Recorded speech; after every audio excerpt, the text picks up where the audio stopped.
سرکار نے کہہ دیا مولا علی اور اتھینٹک حدیث ہے اور خود کو بھی مولا انہوں نے وہاں لفظ بولے، تو ہم خواہ مخواہ کی بحثوں میں پڑ جاتے ہیں. میں نے وہ بھی لفظ بولے کہ جی مولا کہنا ہے نہیں کہنا، شیعہ ہو جائیں گے سنی ہو جائیں گے. کم آن یار کیا ہو گیا، زمانہ چال قیامت کی چل گیا اور ہم بھی ان باتوں میں پھنسے ہوئے ہیں.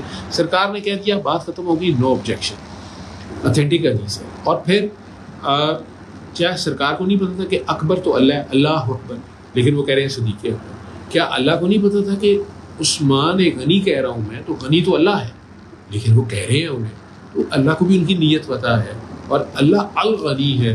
ٹھیک ہے، تو یہ مولا بھی لفظ ہے اللہ کے لیے ہے، لیکن وہ اپنے آپ کہہ رہے ہیں جیسے اس کا میں مولا اس کا علی مولا.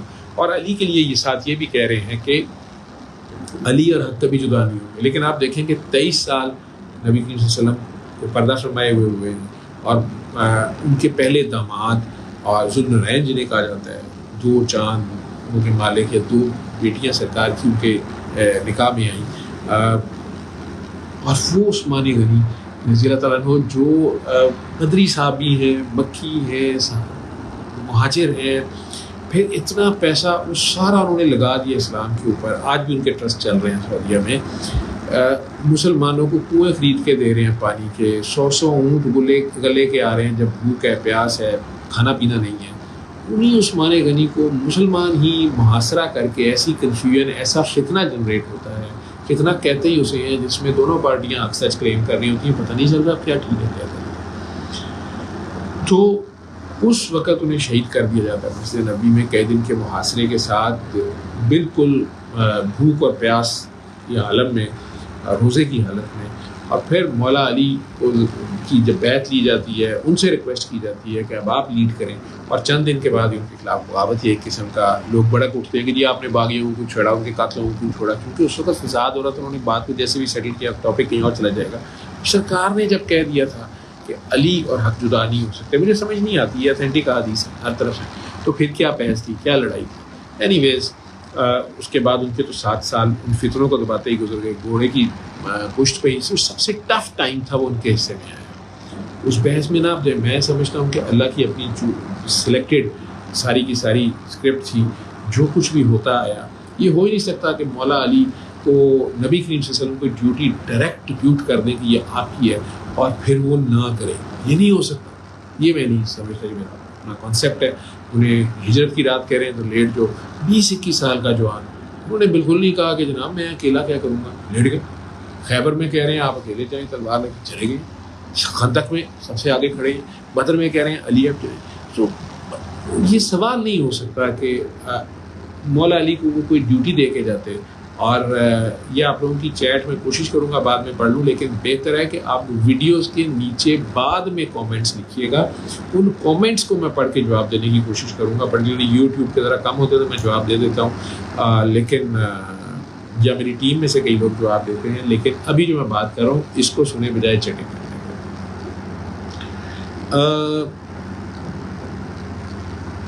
ان مولا علی کو اگر سرکار کہیں کوئی ڈیوٹی لگائیں ان کے ذمہ، تو میں نہیں سمجھتا کہ دس از پاسبل کہ مولا علی جو ہے وہ ڈیوٹی نہ کریں. یہ نہیں پاسبل، مجھے نہیں لگتا. یا اس سے پیچھے ہٹ جائیں یا کسی مصلحت میں پڑ جائیں. امپاسبل کا لفظ یوز کریں. ٹھیک ہے، ہو ہی نہیں سکتا. تو وہ جو بھی حالات تھے پہلے تینوں خلفاء، وہ ٹائم اللہ پہلے اسلام پھیلا، حضرت ابوبکر صدیق نے پہلا سال جو ہے اس میں جو مین ڈیسیشنز تھے وہ لیے. اقبال سے جو خالد کو پاؤں پہ چوٹ لگ گئی تھی، اس کی بینڈیج میں بھول گیا ہوں، آج کرنی تھی. خیر ان دعا کیجیے گا، اللہ تعالیٰ ہم جلدی ٹھیک کر دیں. وہ صرف اشارہ دے گئے کہ آپ نے آج کیا ہی نہیں ہے. خود سارا دن وہ بکروں کے چکر میں قربانی کے گوشت وہ سارے میں رہے. خیر پہلا سال سیدنا ابوبکر صدیق بزرگ ہیں سارے، ان کی بات مان رہے تھے. جو بھی باقی معاملات ہیں اب تو آپ نے دیکھ لیے، ڈس انفارمیشن یا ڈس انفارمیشن امریکہ سے لے کے پورے دنیا کے پورے، ابھی یہ جنگ کے دنوں میں انڈیا کا میڈیا، پاکستان کا میڈیا، اور پھر باقی بھی سارا انٹرنیشنل میڈیا جو کچھ کر رہا ہوتا ہے. ایون یہ بھی نہ اتھینٹک لیا کریں کہ فلانے انٹرنیشنل میڈیا میں یہ لکھا گیا، انہوں نے بھی لکھ دیا ہے، اتنے جہاز انہوں نے بھی لکھی ہے. یہ سب بھی ہر جگہ پہ لابنگ ہوتی ہے، پیسہ چلتا ہے بھائی. تو آپ اور ہم جیسے پاگلوں کی طرح پتہ نہیں کیا آپس میں پیسے لڑتے مرتے رہتے ہیں.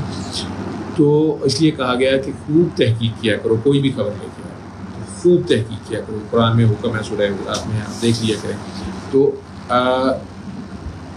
اس زمانے کی بھی پتہ نہیں کیا کیا ہسٹریاں لکھی گئی, اللہ ہی بہتر جانتا ہے. آپ لوگوں کو ڈیوائڈ کر دیا گیا, ہم لوگوں کو ڈیوائڈ کر دیا گیا, فرقوں میں ہم چلے گئے اور فرقوں والوں سے اللہ اور نبی دونوں کو کوئی تعلق. ٹھیک ہے, سادے مسلمان ہیں, انسان ہیں. اور سیدنا عمر کے دور میں پھیلا, فتوحات ہوئی, روم فارس فتح ہوئے, افریقہ تک آپ چلے گئے, مال غنیمت بھی بہت آیا, زکوٰۃ لینے والا کوئی نہ بچا, جو بھی ڈیولپمنٹ ہو رہی تھی. پھر سیدنا عثمان غنی کے دور میں وہ کنٹینیوشن چل رہی تھی, لیکن فتنے سارے اٹھانے لگے. وہ تبن بھی تھوڑے نرم مزاج تھے. جو اولین صحابہ تھے یا جو مین مجلس شورا تھی وہ بہت کم رہ گئی تھی. شہادتیں بھی ہوئیں, طبعی موتیں بھی ہوئیں, بہت تھوڑے لوگ رہ گئے. لیکن منافقین اللہ کی نہیں تھی, وہ بیچ میں ابھی چل رہے تھے. حالانکہ سرکار نے حضرت یمان بن حذیفہ کو بتایا بھی تھا, اور لیکن سرکار نے ان لوگوں میں سے ایک آدھ کو شاید جو بالکل ہی ننگے ہو گئے انہیں مدینہ بدر کیا بھی, لیکن خاموش رہے. اور میں ان لوگوں کی بدبختی کا سوچتا ہوں جو سرکار کے پیچھے نماز پڑھتے رہے اور منافقت بھی کر رہے تھے, یعنی اس دور میں بھی تھے. ہم پتہ نہیں آج بھی ان میں سے کہیں ساتھ رضی اللہ لگا رہے ہوں گے یا کچھ, ہمیں نہیں پتہ. یہ اللہ اور اللہ کے نبی جانتے ہیں, ان کا ظرف ہے, انہوں نے اسے برداشت کیا. لیکن اللہ نے ان کو بھی پنپ نہیں دیا. اس کو وارہ کہتا ہے بھائی زمین پہ ہر طرح کا جیسے مرضی اس کا اپنا کام وہ چلا رہا ہے, جیسے بھی چلا رہا ہے. شیطان کو بھی اس میں رکھا ہوا ہے, کام میرا یہ خیر شر, یہ اندھیرا اجالا, یہ اچھائی برائی, سب کچھ تو ہمیں بتا دیا. ہم اچھی طرف جائیں نہ جائیں منافقت کی طرف, نہ جائیں کفر کی طرف. اور اس کے باوجود ہم شیطان سے دوستیاں کرتے ہیں اور نفس کے جالوں میں پھنستے ہیں, تو بڑے بڑے سلپ ہو جاتے ہیں. تو بہرحال اس کے بعد عثمان غنی رضی اللہ تعالیٰ کی شہادت ہونے کے بعد تو فتنے ہی فتنے ہیں. جنگ جمل سے لے کے جنگ صفین, اور پھر آخرکار 7 سالوں بعد مولا علی جیسی ہستی جس کی تلوار کی کمائی کھائی سارے مسلمانوں نے, یا جو ان کا سٹیٹس ہے, مطلب ایک سائڈ سے نہیں ہے. اہل بیت حسن حسین کے والد مولا پاک فاطمہ کے ہسبینڈ, حضور کے یار, پہلا مسلمان, مطلب خیبر, مطلب کیا کیا ان کے فضائل. اور پھر سرکار کا اپنا فرمان کہ علی اور حق جدا نہیں ہو سکتے. تم اگر علی اکیلے کھڑے ہو تو علی کو کبھی نہ چھوڑنا. ہم سارے آج کہیں گے ہم سب علی کے ساتھ ہیں, تو پھر شیعان علی ہی ہیں نا آپ سارے کے سارے. شیعان ابراہیم تھے, ابراہیم علیہ السلام کے جو ساتھی تھے. شیعان عیسیٰ جنہوں نے عیسیٰ علیہ السلام کا ساتھ دیا, اور جنہوں نے نمرود کا ساتھ دیا حضرت ابراہیم کے اگینسٹ, وہ حضرت ابراہیم کے اگینسٹ تھے, وہ شیعان نمرود کہلائیں گے, ان کے ساتھی. تو یہ شیعہ کا لفظ تو ساتھی ہوتا ہے. لیکن آج بھی ہم جیسے بچے بھی یہ پڑھ کے پھٹ کہیں گے کہ کل کے بچے بھی کہ یار مولا علی کے ساتھ ہوں گے, لیکن کیا پریکٹیکل میں ہم ہوں گے؟